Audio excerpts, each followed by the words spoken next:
that's true. Naked Palpatine. Oh, you pick that one. Fresh out of the clone tank, nude Palpatine is my Well, that's the first thing I think of when you say Dark Empire Palpatine.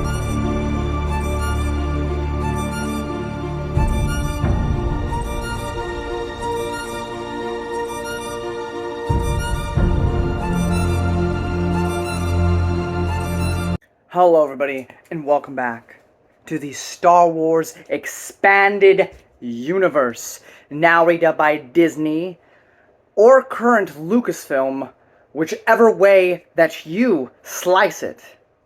Legends. And today, again, not a normal review, more of just current thoughts. And I know I've missed several things because this book is Silmarillion levels of insanity. But unlike the Silmarillion, it's a lot more story-ish. I mean, it's complicated. But just to reiterate, I will be doing a proper review of Supernatural Encounters once we get to it chronologically in the timeline. So after I read Darkness, I'll give a proper review. I mean, I might do it earlier than when I read that book, but it won't come out till after Darkness. But this is my thoughts on Book 2 specifically. In Joe Bongiorno's Supernatural Encounters, which Book 2 is Journey into Other Space. And of course, we're continuing to have the Historical Council debate these things and everything, and listen to what the journals, the manuscripts have to say of these adventures. I don't think I mentioned last time, but Leia's there, Tyonzo, Master Zuma is there from Scourge, obviously Huel is there. So a lot of people are here talking about this. But yeah, I'm just going to give you some of the highlights. I think without getting too much into spoilers overall, I really enjoy this chapter. Dives into a lot of things without being explicitly clear about them, so you still have room for, disagreeing.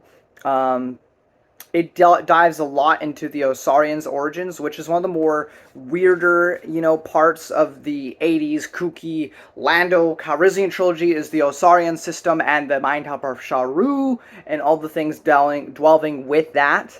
And it dives a lot into that origin and whatnot. We also, not with any distinct, clear, specific things, but we get a lot of origins here where we deal with stuff like creator of the universe and everything. So it's all really fascinating and really good. And it's another excellent section of this for me personally. I don't really have any issues with what I've read so far. I'm about, the book 2 ends around 140 or something like that, 150 pages into the novel. So out of 1,055, there may be stuff I disagree with, but so far it's been an excellent journey. But if you don't want any particular spoilers, I would leave there. But I'll say I do highly approve of this section of Supernatural Encounters. Now, we have the Fourth Precept being an in-universe painting, which I thought was really cool, because the Fourth Precept is one of those weird Star Wars visionaries. There's a Star Wars visionary comic which has several little comics within it, and one of those comics being the Fourth Precept. And there's no words, there's no dialogue, it's just a bunch of imagery. And it's kind of hard to understand what that's supposed to be. Is this the far past? Is this the far future? What is it? But according to Supernatural Encounters, that is actually an in-universe painting trying to describe stuff about the universe, the beginning of it and whatnot. We also have some rather personal things in here, which I didn't think we'd see, involving, Arthur not being married, not having kids, what's his purpose in life, and everything. Why is he really pursuing all this stuff? And it was just really nice character moments, which I didn't expect from this kind of book, because you don't really have that like in the Silmarillion. The Silmarillion is much like the Bible, where it gives you the grand scheme perspective of all these events. It doesn't really give you a personalized perspective on all this, because it's trying to tell you this grand narrative, whether you believe it or not. It's this grand narrative from beginning to the future, the end. And there's not even the titular being, right, the titular character of the Bible, Jesus Christ, or Yahweh in the Old Testament, Moses, you don't get those personalized accounts, really. You get an overview of what happened. Because it wasn't there to be a story, really. It isn't written like a story. It's written like how historical things are written. You know. I mean, there are movies that take liberty that I think are really good with that sort of stuff, like The Prince of Egypt, one of the best DreamWorks movies ever made. And that takes liberties with the story, but it's still a much more personalized version of those events. And so this is a mix between those two, but it's just nice because as they're diving into this other space realm, you know, Q9 and him are talking, and he talks about why didn't you ever get married? Why didn't you ever have kids? So it was a nice little character moment that I did not expect from this book. Now I appreciate the grand scale of everything going on in this book, but I've espoused for time and time again I'm more of a character person in my stories. So like you can give me a bad plot, but so long as the character building is phenomenal, I can forgive almost everything. And so it's like Trader's one of my favorite books of all time. But then at the same time, I can really appreciate other things like The Silmarillion is one of my favorite works of fiction just because it's so intricate in how it does, this sort of like Bible-esque approach to a fictional world that it's quite incredible. And this does something similar, though this is much more framed in a story light than Silmarillion is. But that being said, I'm really enjoying everything I'm reading. I appreciated the character moment because it wasn't necessary for the story, but it was nice. We also have the Watcher, which is not Watcher from Marvel. I know people, I get it, and it is a very similar type of thing, but it's an AI from. There was a droid comic retcon with.